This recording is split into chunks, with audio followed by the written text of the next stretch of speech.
Thanks to you at home for joining us this hour. So there was big late-breaking news today from the Obama administration. The Obama administration made environmental groups very, very happy today with a surprise decision that they did not telegraph. I think groups like Greenpeace and other environmental groups never thought this decision would come, but it happened tonight. We've got that news ahead. Very exciting news. As we get closer to Halloween, I also feel increasingly justified in broadcasting news stories that might keep you up all night. Tonight we've also got one of those. It's out of Oklahoma. It comes with an aerial map that will haunt you in your dreams if you can ever sleep well enough to dream again. We've also got a cocktail moment tonight for a very sappy reason. So there's a lot to come. We've got a big show. It's going to be a very fun show, I think. But we start tonight with the governor of Louisiana. His name is Bobby Jindal. He's fun. He's currently running for president.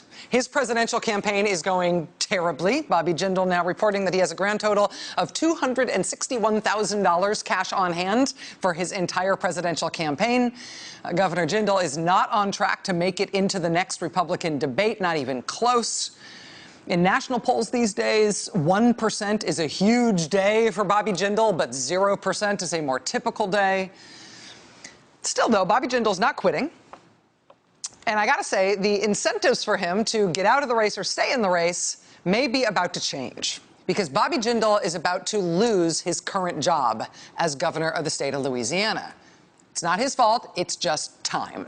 Election day to pick the next governor of Louisiana to succeed Bobby Jindal is next Saturday. Really? Louisiana on a Saturday? Yes, okay. October 24th, next Saturday, is election day in Louisiana to pick a new governor. The Republican favorite in that race is this man, Louisiana Senator David Vitter, who is the only person in the U.S. Senate who competes with Ted Cruz for the least liked person in the whole institution among his colleagues. But there are 3 Republicans running in Louisiana to succeed Bobby Jindal as governor. Senator David Vitter polls the best among them. But the Democrat in that Louisiana race also has a pretty good chance of winning. He's a Democratic state representative named John Bell Edwards. Not to be confused with the other John not Bell Edwards. But again, that Louisiana governor's race, that is not some 2016 race that we're looking ahead to for next year. This is a 2015 race. That Louisiana governor's race is next week. And then right after that, it's the other big 2015 governor's race, which happens in the great state of Kentucky.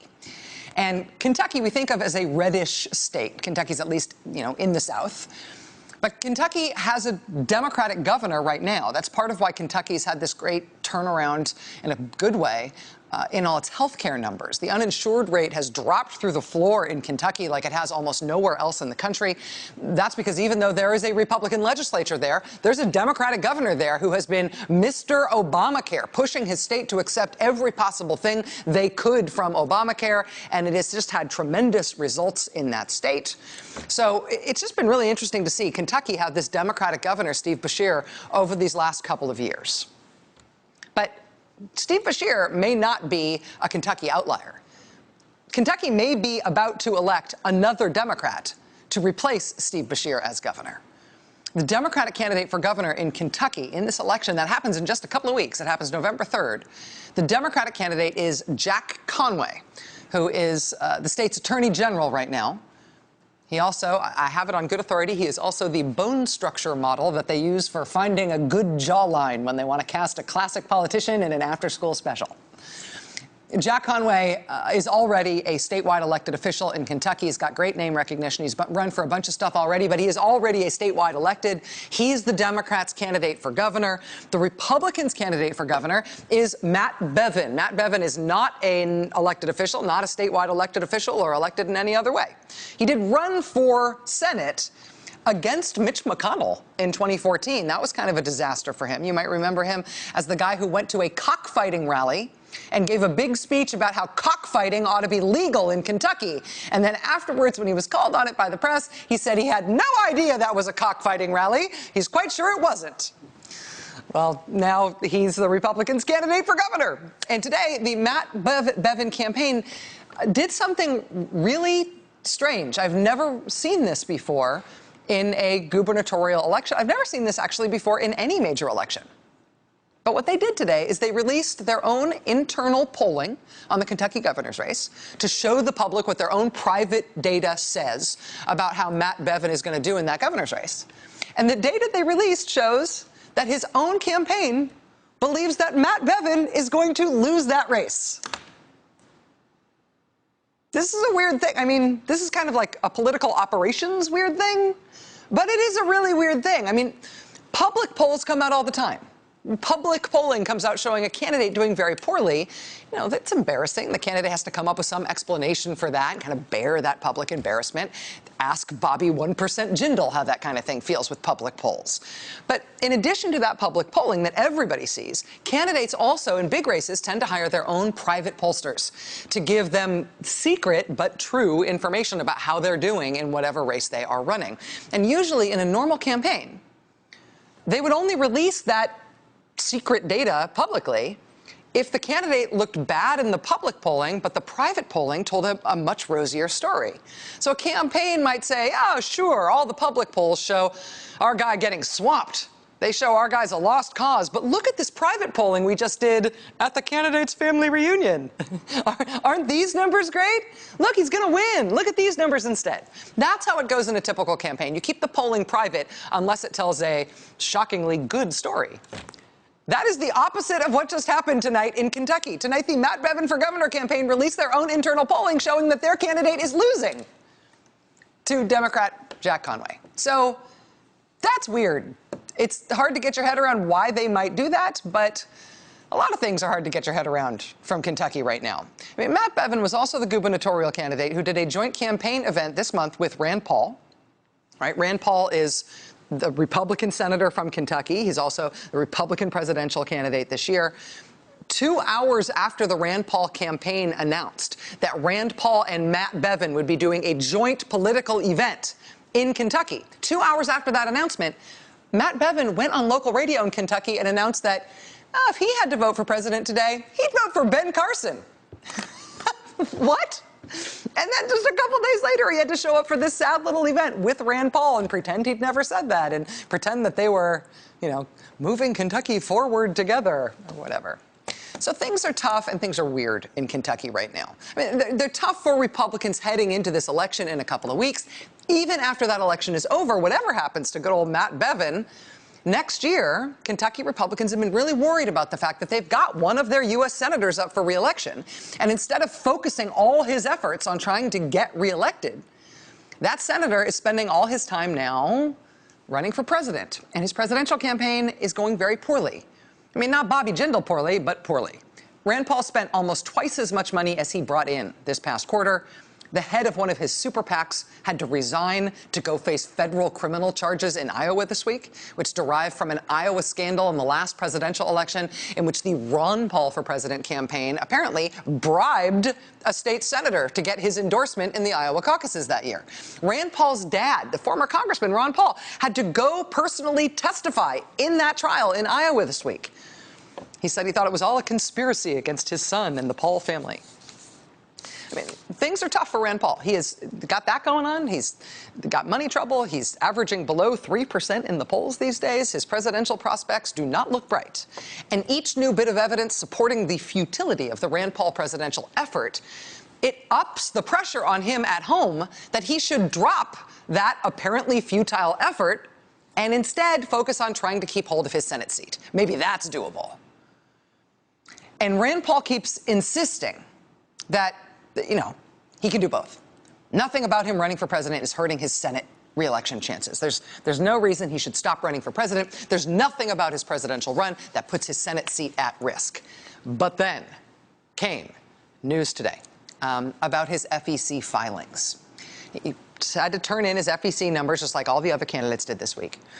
And in Rand Paul's FEC filings is news that Rand Paul literally has transferred money, has transferred tens of thousands of dollars from his Senate re-election campaign to his presidential election campaign. Quoting from the Washington Post today, quote, the FEC filing shows Rand Paul moved another $57,000 this past quarter from his Senate re-election fund to his presidential campaign, which brings the total amount of funds transferred from his Senate re-election campaign to his presidential campaign to $1.4 million. So $1.4 million that was donated to re-elect Rand Paul to the Senate has instead been diverted by Rand Paul to the cause of trying to elect him president. So if you know any Kentucky Republicans and you want to know why they're freaking out recently, Matt Bevin is probably one of those reasons. Rand Paul is the other. At the top of the ticket on the Republican presidential side, though, today presented basically the opposite problem.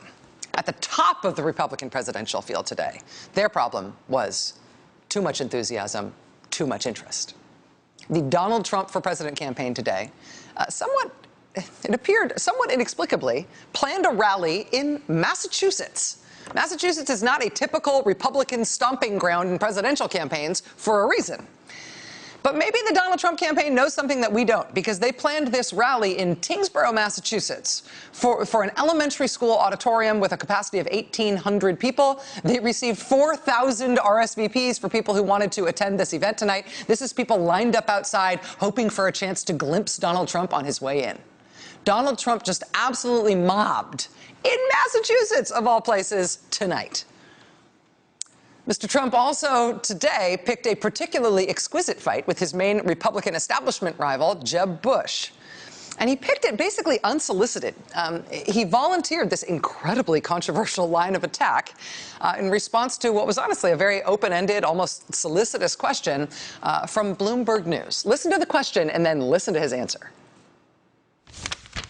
In order to be the President of the United States, you have to be a leader in so many ways. We haven't seen your soft hand. We've seen your offense, but George Bush had to stand in front of America after 9/11. Barack Obama did after Sandy Hook. Help us understand who Donald Trump is as a man.